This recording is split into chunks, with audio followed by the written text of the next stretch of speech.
According to the NCAA, there were 151,918 men and 15,182 women in college sports in 1966 to 1967, a few years before the passage of Title IX, and 252,946 men and 191 and 131 women from 2010 to 2011 within college athletics. Women's sports have been growing their own path for decades, often asking for more support from society. It's often hard to imagine what women's sports would look or what sports would look like without the option for women and girls to be have access to be within athletics.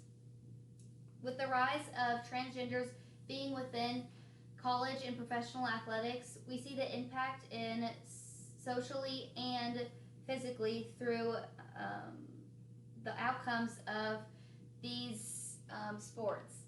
Today, I will be discussing the regulations of Title IX has set in place for women athletics, how transgender athletes affect women athletics, and a humanistic approach from a transgender perspective. But first, let's learn a little bit more about Title IX.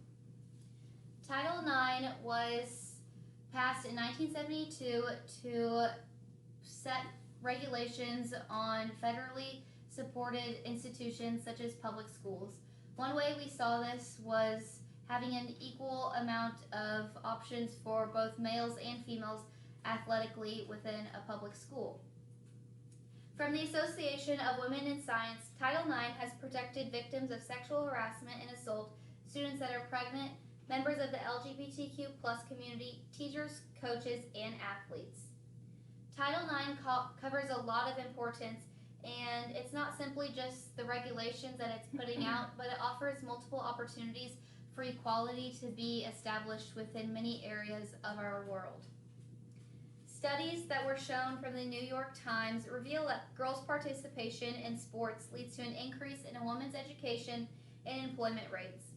Girls who play sports are less likely to experience teen pregnancy and depression and are more likely to experience academic success and a high self-esteem. Now, how has Title IX transformed into protecting transgenders within athletics? From Alliance Defending Freedom collegiate athlete Leah Thomas, a transgender swimmer from the University of Pennsylvania, was applauded after winning the NCAA Women's Championship in the 500-yard freestyle in March of 2022.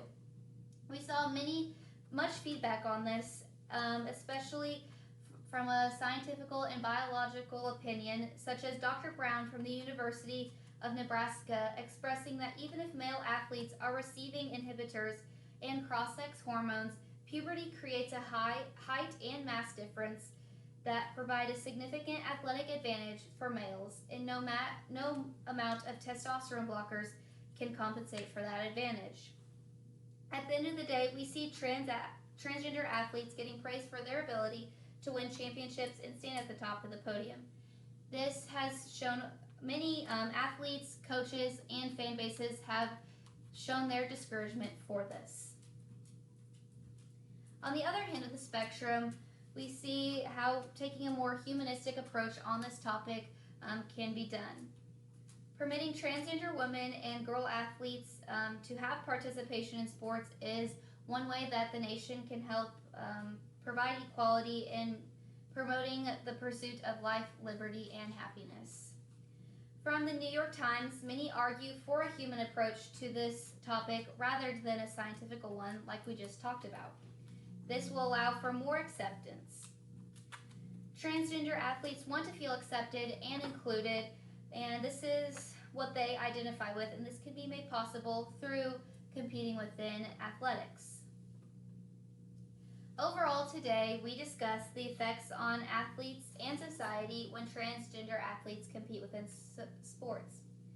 No matter what side of the spectrum you may be on, my goal here today is not to persuade you, but to inform you on the societal impacts and the opinions that have been brought about from this topic. It's important to understand that we all have differences, and the uniqueness that makes us all different is all part of our world that we live in. Keeping an open mind and understanding both sides of the spectrum can help us become a more unified and cohesive society as we progress to the future. Thank you for your time.